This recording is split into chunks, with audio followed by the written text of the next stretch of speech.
Excuse me, miss. I'm so sorry to bother you. Would you mind pretending to be my granddaughter, just for 5 minutes? Sir? They're about to announce the Father's Day visitors, and I don't want everyone to know that no one came. What's my name, Grandpa? All right, families, gather round. Let's celebrate our Father's Day visitors. Hey, look at me. We've got this. There you are, Grandpa. Sorry I'm late. Traffic was terrible. It's Lily, isn't it? I read your delivery card. Sharpest grandpa in the whole building. Gin, that's 3 Saturdays in a row, old man. 6 Saturdays total, and you still cheat, kiddo. I'll come back next Saturday. Same table. You don't have to keep saying that, Lily, just to make an old man feel better. I wasn't trying to make you feel better. Turns out, my Saturdays were lonely too. Then it's a date, kiddo. Okay, Grandpa, today you're losing. I brought reinforcements. Jean? What's wrong? Nothing's wrong, sweetheart. Something is finally right.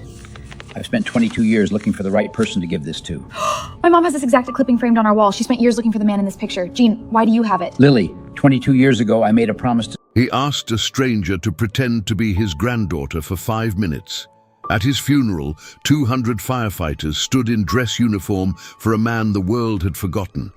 And the young woman in the front row, holding white flowers, was the little girl he had pulled from a flood 22 years before he ever learned her name. It started on Father's Day. Eugene Foster, 81, a widower, no children, 30 years on a fire engine, and nobody left to notice. He sat alone by the windows of Maplewood Senior Living while every other resident got hugged. Then a flower delivery girl passed his chair, and his trembling hand caught her sleeve. "Excuse me, miss. I'm so sorry to bother you. Would you mind pretending to be my granddaughter? Just for 5 minutes. They're about to announce the Father's Day visitors, and I don't want everyone to know that no one came." Lily Hartman, 26, looked around the room. Every resident surrounded. This one man alone.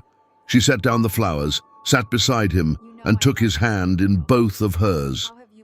"What's my name, Grandpa?"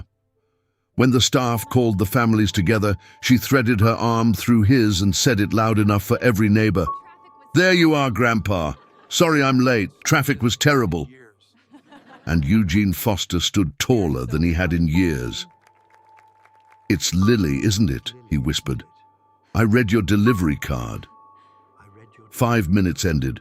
Lily didn't leave. She came back the next Saturday, and the next. Cards by the window, cookies from a tin. "Gin, 3 Saturdays in a row, old man. 6 Saturdays total. And you still cheat, kiddo." One afternoon, she squeezed his shoulder. "I'll come back next Saturday, same table." His hand caught hers. "You don't have to keep saying that, Lily, just to make an old man feel better." "I wasn't trying to make you feel better.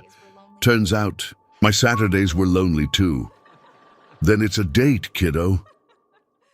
Weeks later, she found him waiting in his armchair, hands shaking around a yellowed envelope. "I've spent 22 years looking for the right person to give this to." Inside was an old newspaper clipping, a firefighter in the rain, carrying a small bundle wrapped in a blanket.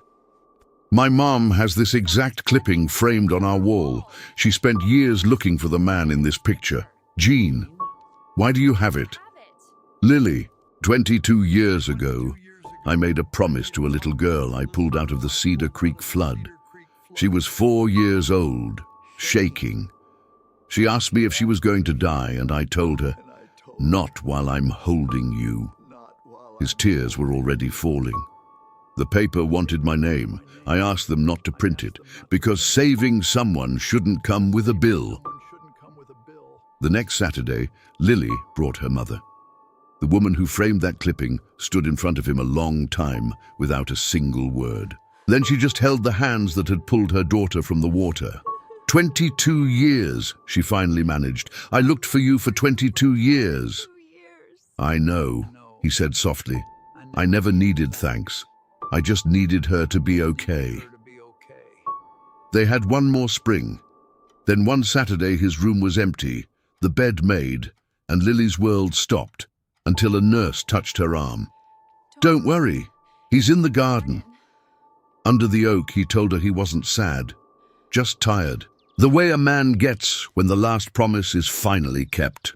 Weeks later, the call came at dawn. She made it in time. She held his hand and leaned close to his ear. "You told me once, not while I'm holding you. I'm holding you, Grandpa. You can rest now." He smiled, and he rested.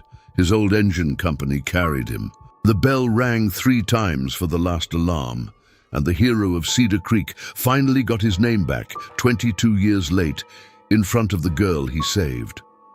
And every Father's Day since, a florist's van pulls up to Maplewood. Every resident with no visitor gets a bouquet, no charge, with a small card that always reads the same, "From your granddaughter." 5 minutes. That was all he asked for.